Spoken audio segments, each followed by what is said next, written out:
Most jazz beginners listen back to their solos and think, I don't sound like jazz, I'm just running scales. But you can change that. You can make your solos tell a story, not just outline the chords. And it's frustrating when you learned all the right notes, but your solos still sound robotic. In this video, I'm going to show you a few simple exercises that you can add to your practice routine. Just a few minutes a day can take you from this to this.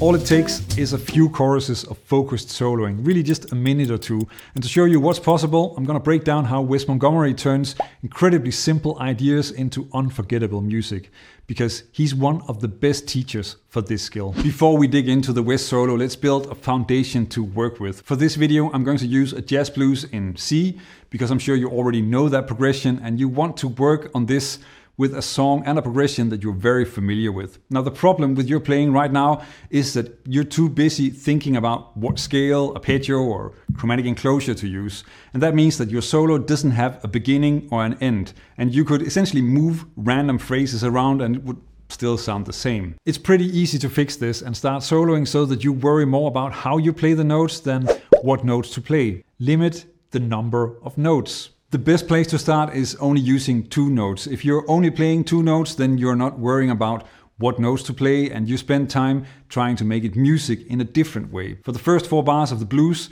that could be something like this.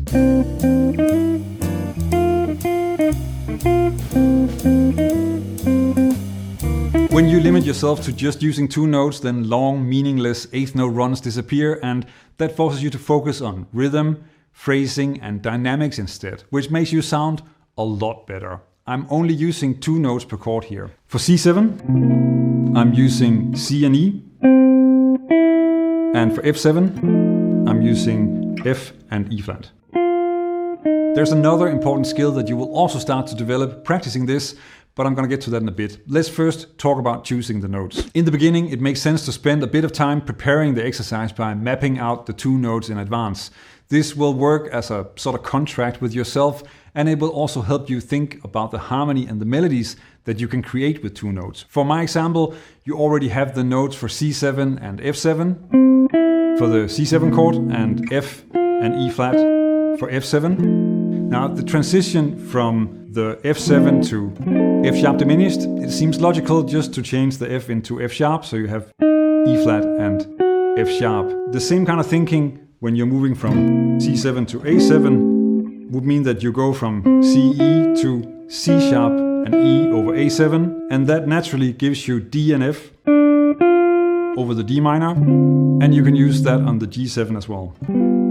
You can get very far if you practice this for 2 or 3 choruses every day, and that takes about a minute. I use the 2-note exercise in my course, the Jazz Guitar Roadmap, as well, and here it's a great stepping stone to help the students develop rhythm and also really feel and hear how it is to play the changes of a song. Now, it builds a great foundation for all the flowing jazz lines that they play in the later chapters. I personally return to practicing 2-note soloing fairly often, but you should also explore using slightly longer phrases and work with 3 or 4 notes, like this 3-note example.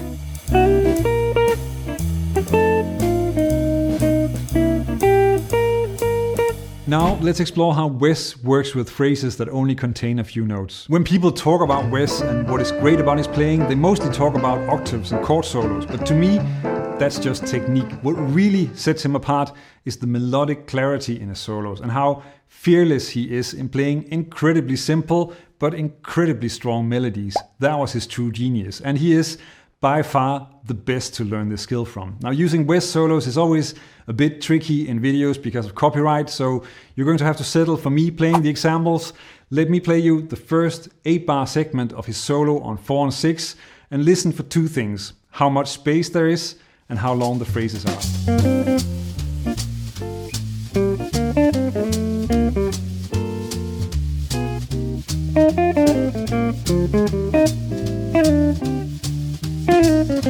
So the phrases are very short and very clear.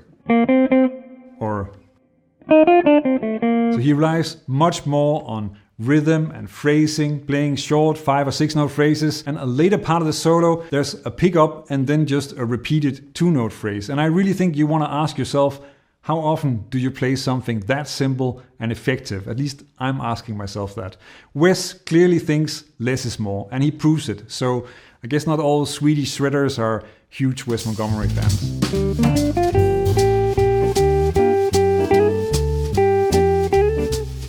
Hearing how Wes uses short phrases gives you a clear impression of how to add simplicity and clarity to your own playing.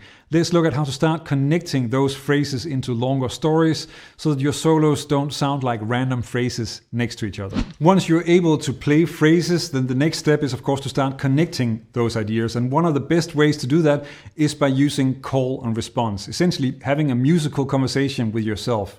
You've worked on playing shorter, clearer phrases using just a few notes, but if you stop there, then each phrase is still isolated and your solo is not a story. Now imagine if Shakespeare wrote one sentence of Hamlet at a time, but immediately forgot the sentence that he just wrote. That is what it's like when you play without listening to yourself. Luckily, playing short phrases means that you have space between phrases, and the next level is for you to listen to what you just played and use that to decide what to play next. This is how call response works.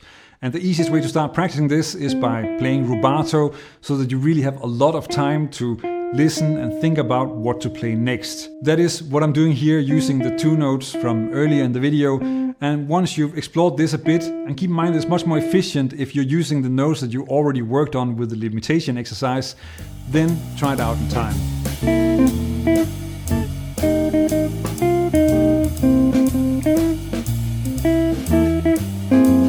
In a way, the most important person to listen to is yourself. If you're not listening to what you just played and use that to figure out what to play next, you're not going to make any sense at all. But working like this, you start to tell stories and connect phrases.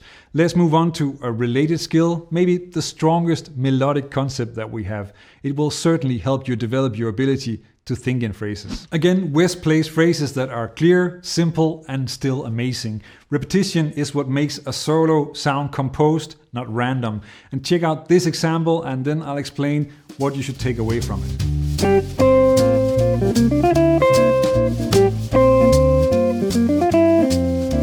Now, I'm sure you could easily hear that this is Wes playing the same phrase twice, so starting with the octaves, and then the arpeggio.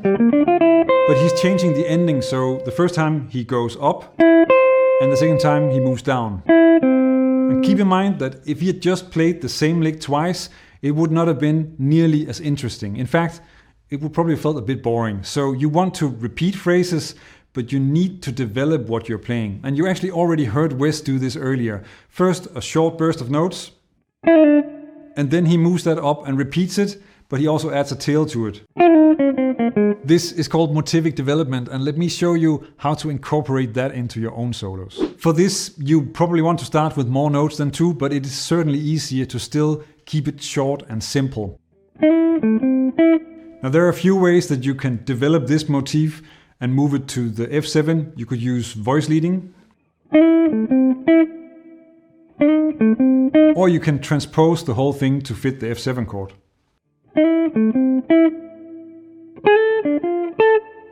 And don't forget that it makes sense to also develop the rhythm as well.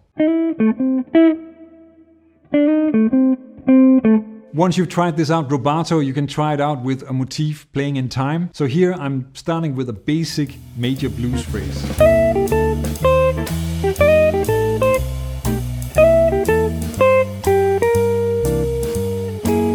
A great place to start if you want to both work on being able to play changes and create longer stories with your phrases, as you've just learned, is working on chord tone soloing.